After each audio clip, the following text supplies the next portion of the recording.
Walker and Friends. Hello and welcome back to my podcast, Lucy May Walker and Friends, and today I'm joined by the lovely Hattie Briggs. Hello. Hi. Okay, so I normally start this with going back to your childhood, but we can save that. And we'll start talking about the fact that you've just come off tour with Alfie Boe. Yes.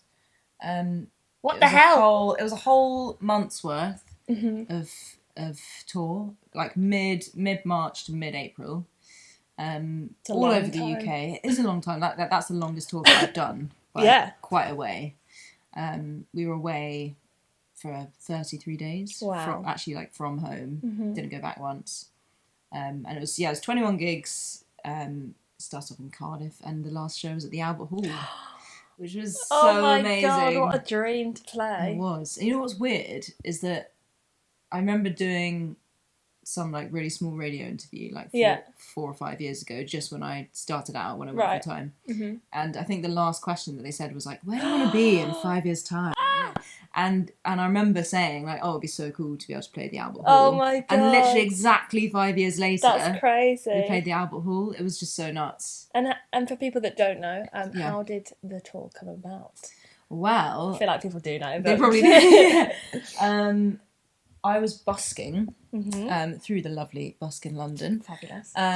At Paddington Station, just in the main Network Rail station, and a few songs in, I spot Mr. Alfie Boe just kind of turn up and start watching, and so I recognised him, but I kind of thought, this is just a guy that looks like Alfie Boe. Yeah. But then I pretty quickly realised that it was actually Alfie Boe. And then it was kind of weird because obviously I did know who he was, and I sort of wasn't really. I kind of wanted him to know that I knew who he was. Oh God! Without like making, I didn't want to like stare at him though. So I kind of just, I just like gave him a bit of a smile and just kind of like carried on playing and just went for it. You know, it was like my third song or something. I was like, it doesn't matter that I'm not warmed up. I'm just going to sing this the best ever. What song did you do? Well, I think he'd probably been listening for 2 or 3 songs before that, but when I actually saw him, I was playing this song called Just Like You by this guy called Kedmo. It's just like a nice cover song. So I just went for it. And then he had this suit bag, and he got some like coins out of the suit bag and came up, put some coins in my thing, and then like retreated. And I sort of thought, I was thinking in my head, when I finish the song, am I going to like say something? Blah, blah, blah. So he gave the coin mid-song? Mid-song, and then went back. But then before I finished the song, he left to go catch a train. Right. So I didn't speak to him or anything, which maybe was like a good thing, because maybe I would have just like been really weird and awkward. So yeah, I just thought, oh, well, that was cool. Alfie Boe gave me some money or whatever and heard me, and maybe he liked it, or, you know. But I had seen him kind of doing something on his phone, and I thought maybe he's looked at my case and is looking up my name. And then I remember I finished playing, and my mum's quite a big Alfie Boe fan, so when I packed up and stuff, I called my mum and I was like, Mums, Alfie Boe came and saw me playing in Paddington Station, how cool. And she was like, oh, this is amazing, maybe he'll invite you on his tour. And I was just like, sure, that will never happen. Seriously. Mum's like, that's just not going to be a thing. You know, I just kind of rolled my eyes. Yeah. And then when I got home later, then I had this message on Instagram from him. Oh my God. Saying, you know, I saw you at Paddington Station, really loved your voice, and blah, blah, blah. He just gave me this massive compliment. And I was like, well, I could like start a conversation up. So I just messaged him on Instagram. And then I can't remember exactly how it kind of evolved, but eventually he just said, you know, should we speak on the phone? And then the tour was mentioned. Okay. Kind of, I think he mentioned it in a message as well, but I was like, surely he doesn't mean that, like, you know. Or even, like, maybe one day. Yeah, exactly. You don't expect the whole thing. And then just, I spoke to him on the phone, and he kind of said, yeah, I'd love you to support me on the tour, kind of, would you be up for it, sort of thing. And obviously I said yes. Give me a minute. Maybe, I'll think about it, you know, I'll think about it. And then it just kind of gradually got solidified, but it was pretty stressful on my end, because obviously, he's kind of said, yeah, it's going to happen. But then it had to get confirmed with his agents, and they had to okay it. So actually, it didn't get fully confirmed until about 6 or 8 weeks before. Oh yeah, I remember you saying that you were a little bit like, I was happening, so on edge. And also because I wanted to take my band, and I was kind of crowdfunding to bring the band and things. So I was kind of, I'd got the band committed to come on the tour, and it wasn't even like fully confirmed yet. So if it had fallen through, then they'd obviously, you know, their diaries were clear, so that they could come on this tour. So thank goodness it actually came off. So when you did, was it crowdfunding? Yeah. Did you do that before you got the like actual confirmation? Or? So the tour itself. Well, yeah, I had to start before it was confirmed. Terrifying. I knew that I'd be doing at least some dates. Yeah. But I didn't know that the band could definitely come with me, and I didn't know if the agents were going to turn around and suddenly be like, no, we want this person. It's so funny because normally it's like the agents choose the support, and then the kind of artist doesn't say much in it. Yeah. So it's so like nice to have it the other way around. Yeah. So I think he had to kind of fight to get me on it a bit, and be like, no, I really want this girl to come on the tour. Amazing. So, and then after you, how long? Once it was confirmed, did you say it was 6 weeks later? It was sort of 6, 8 weeks later, yeah. Okay. And I'd already, because I didn't want to kind of have to book things last minute and for it all to be really expensive, accommodation and stuff. So I'd booked accommodation for me and the band back in October, November to get it cheaply. Imagine if it did fall well, I did it on some like flexi thing, so that if I had to cancel, it would be okay. But still, it was, you know, I was kind of, everything was hanging on if this happened. Oh my God.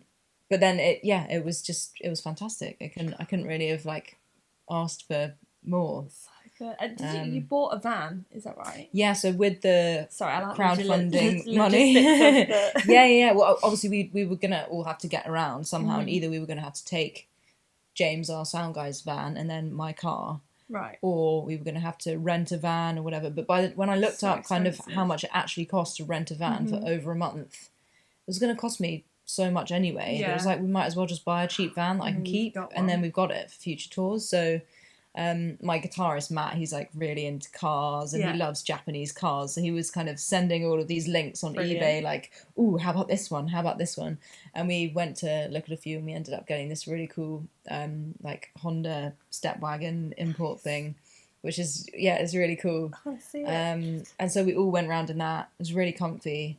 And did you share the driving, or? So on the tour, it was a boring question. No, fair I know about this stuff.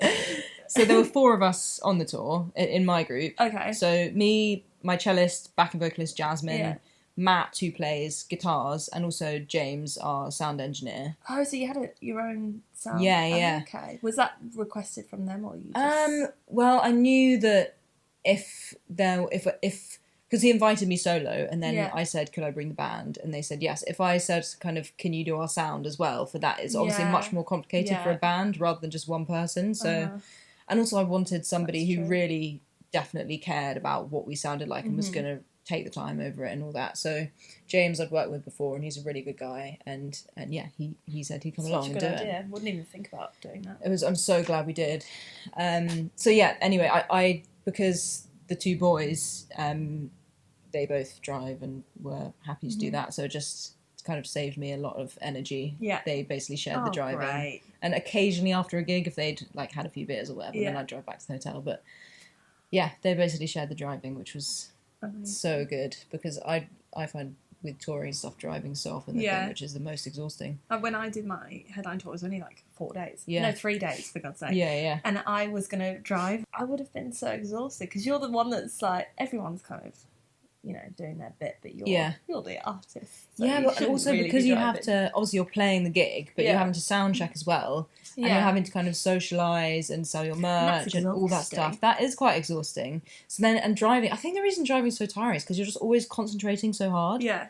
You can't like just... Switch off. Yeah, switch off for a moment. So I think that was a really big thing, that they could do the driving. And what was also really lucky was that Alfie's crew had some space in their van, so they actually took our kit in their trucks, so we didn't have to carry all of that everywhere.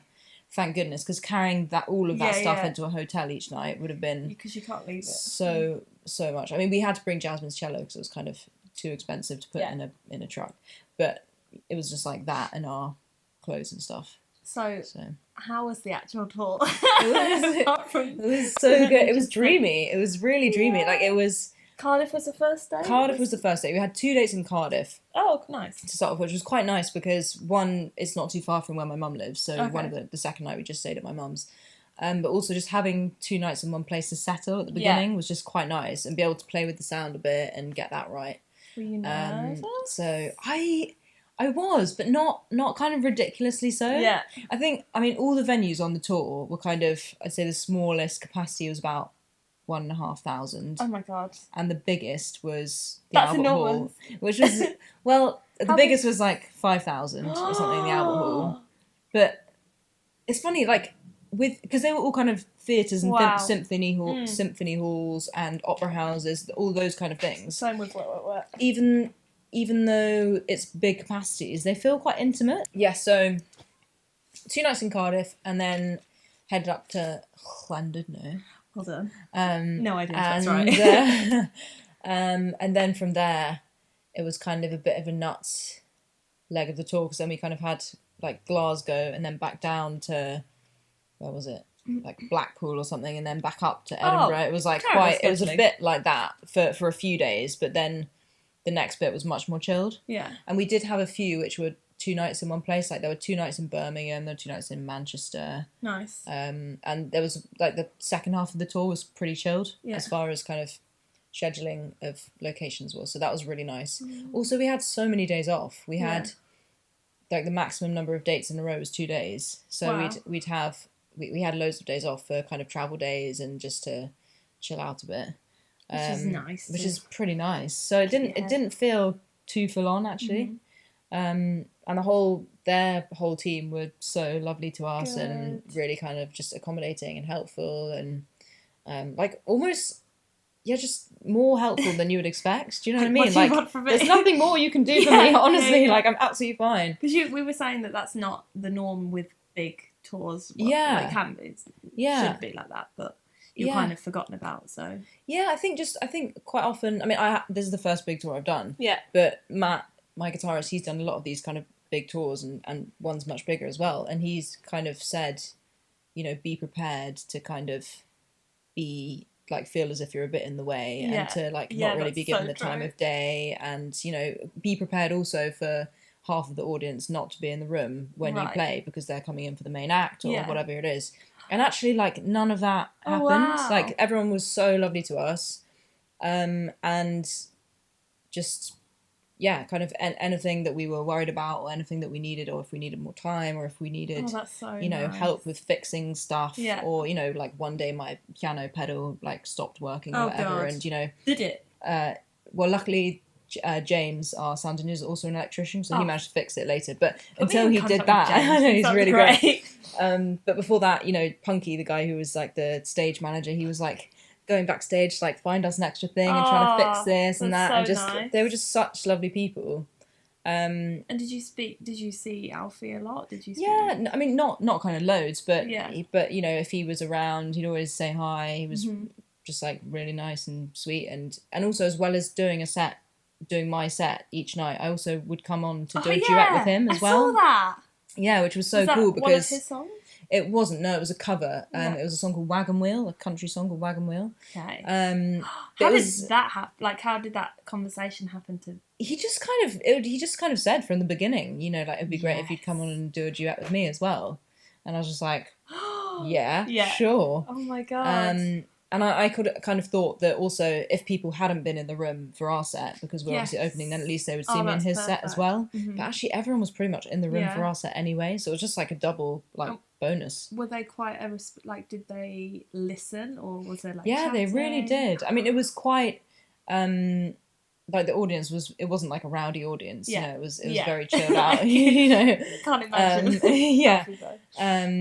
So. Yeah, they were all like really attentive. Obviously, depending on where you are, and just the note, like, some audiences are like really enthusiastic and kind of whooping and stuff, and other audiences just like, yay, just like very politely.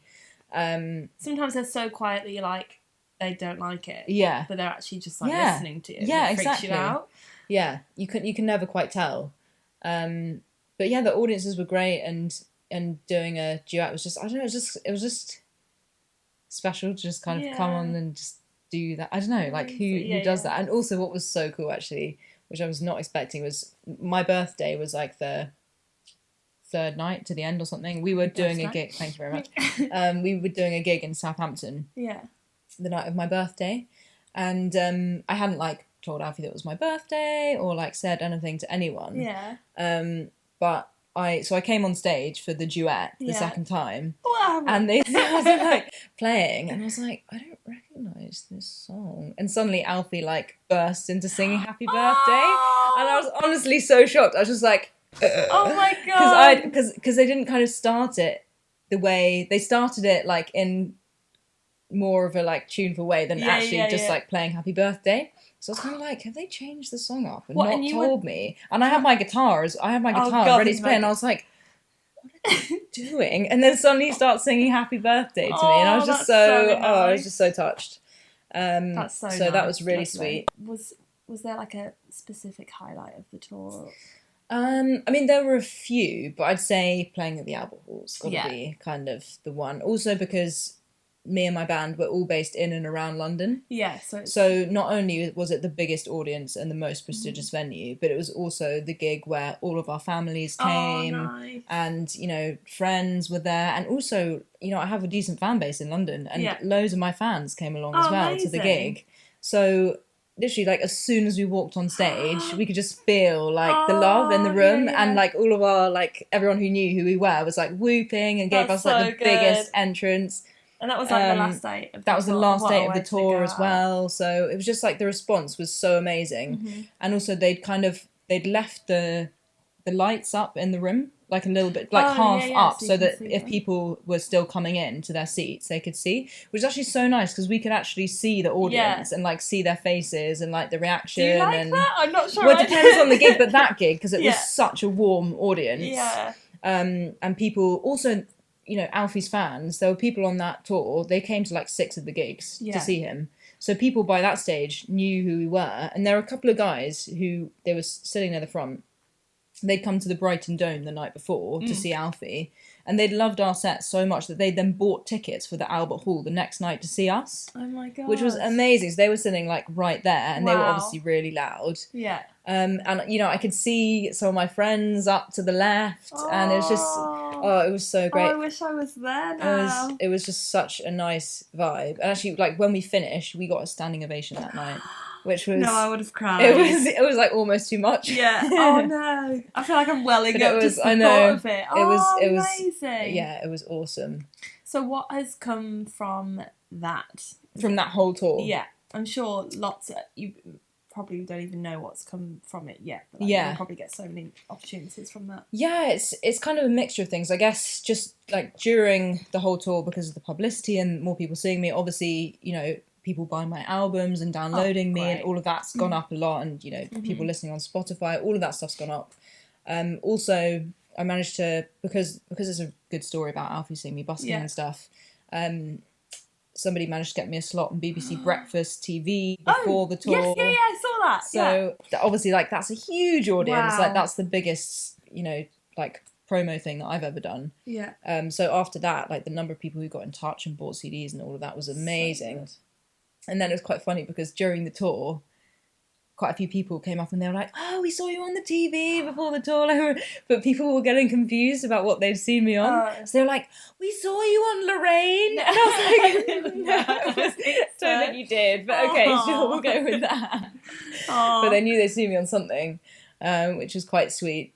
So there's all that kind of publicity stuff. And then also through, you know, being there and having Alfie's kind of team be around and stuff, his agents, United Talent Agency, have since taken me on, so they're now going to be my agents, which is really cool.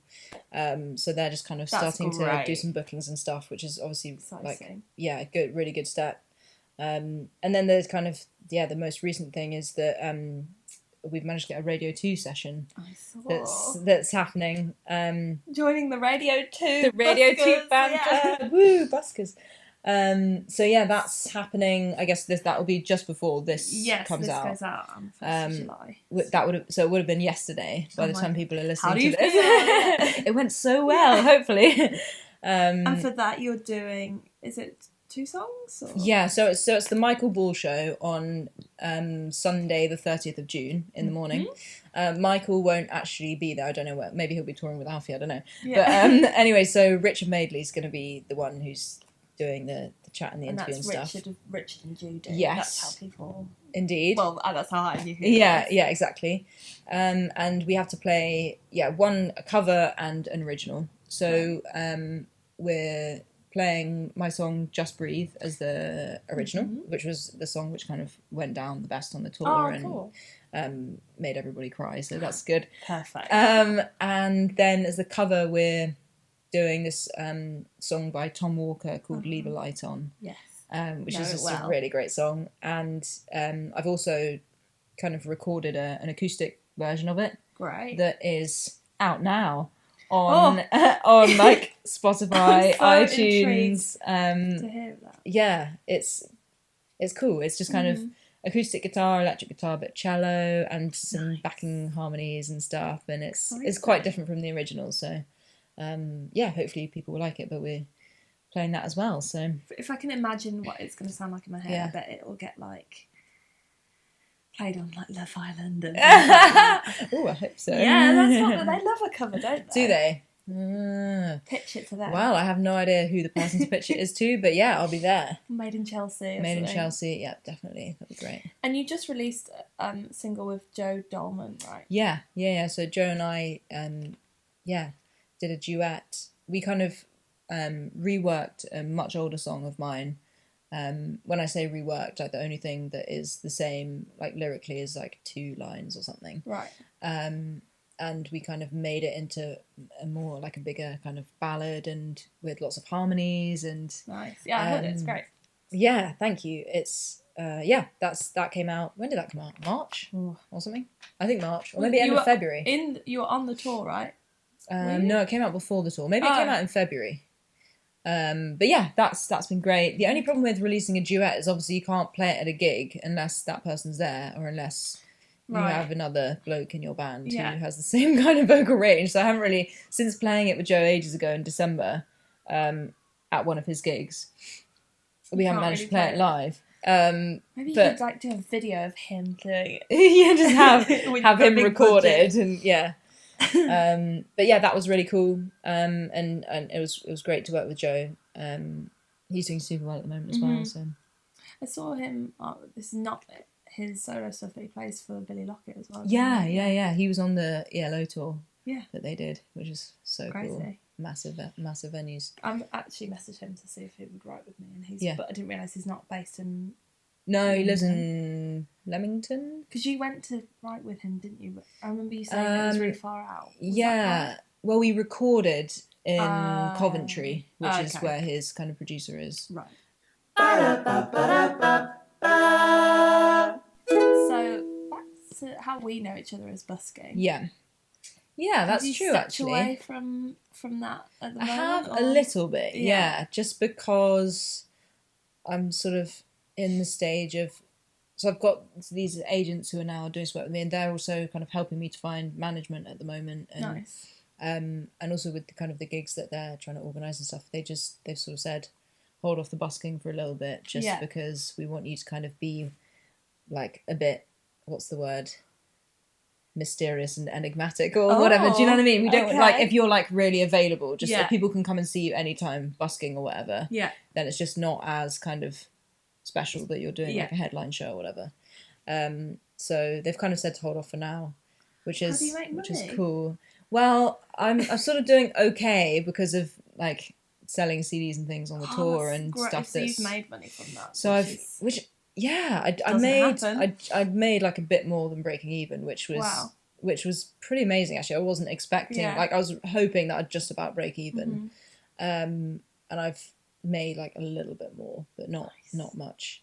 But I think like even though like basically from the tour I kind of broke even, like since, you know how everything from distribution and stuff you get later, so like I had my biggest kind of, you know, payment from distribution or whatever that I've ever had from all the publicity and things. Amazing. Which is really cool.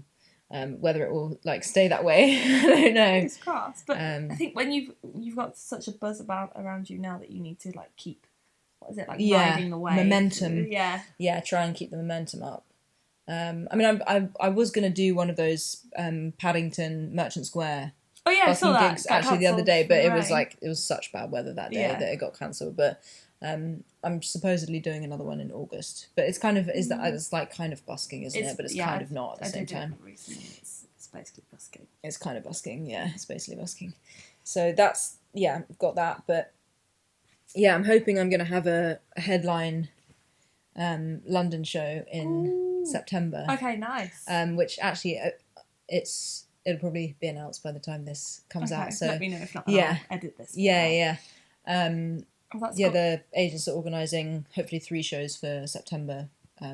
Birmingham, London, Birmingham, Manchester. So nice. So that should be cool to do a few of my own dates. Band that we shall see. I think definitely London will be with the band. Yeah. The others may or may not. Just haven't decided yet. Would it just be you? Or so the Birmingham, Manchester, depending, I don't really know kind of what the size of venue is necessarily, and all the kind of things which go along with that. So we'll see what will happen. But hopefully they won't.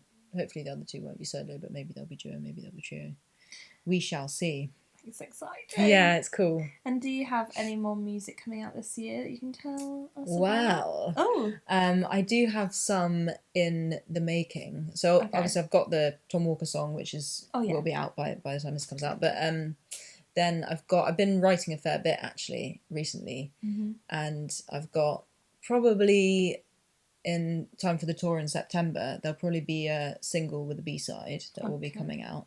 So like a couple of tracks, and then I'm also working on a new EP potentially for next year. Well, I'm not really sure if it's definitely an EP yet, but there's I'm working with a few different people, and one of the groups of people that I'm working with, I think we've got a really great song that I'm really happy with, and I'm hoping that we'll develop it into kind of like a little project-y thing, maybe for next year. So we'll see, but and then there's also another project actually, like another like side project which has just started. So there's all sorts happening, but there'll definitely be more music coming out. I just don't know exactly where and when yet, but it's happening. Look forward to your tour.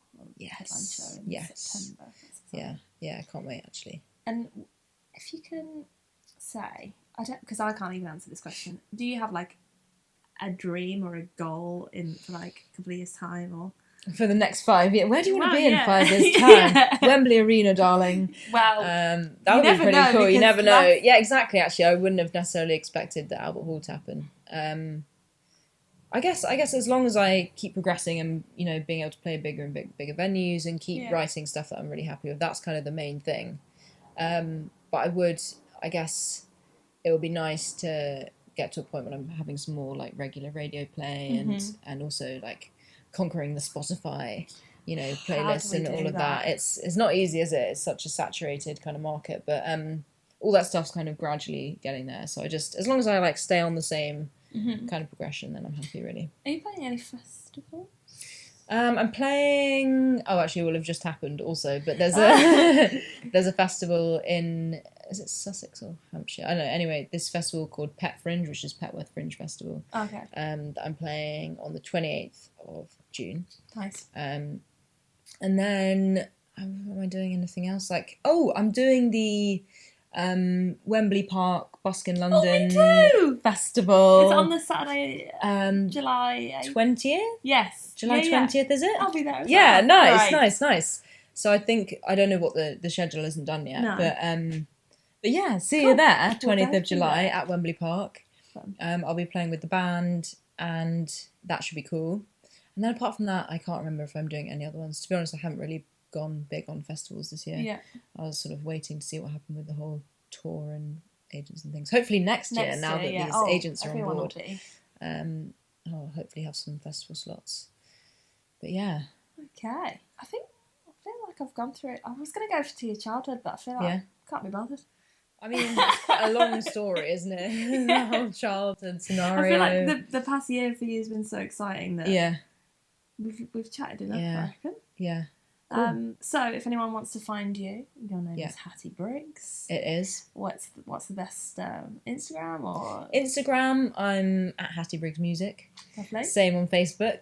Twitter, I think I'm just at Hattie Briggs. But to be honest, I'm not like a big Twitter person. I'm more Instagram and Facebook. I love Twitter. I don't know. I think I've just never really got into Twitter.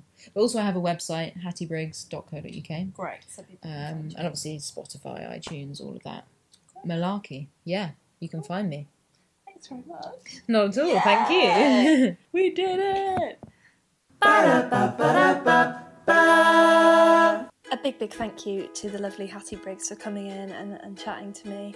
I found that one so interesting, and it's funny because we have quite similar stories with the whole busking and people spotting us and giving us really good opportunities. So it's nice to hear someone else that's got another success story from busking. So yeah, Hattie's a really great musician. We're actually, straight after that podcast, we actually wrote a song, and we've been writing quite a lot together. So check out her music. I hope you'll agree that was quite a good one. If you guys have any other suggestions of people that you'd like to hear on my podcast, then please do tweet me and let me know who you'd like to be on the next episode. And if you're not already, make sure you're subscribed, and if you can share it to your friends, that would be lovely. And another note, just from me, music-wise, I have a brand new single out, Safety Net, which you can stream and download everywhere now. So check that out. Thank you very much. Lucy, Mallorca and Friends. We saw you on Lorraine.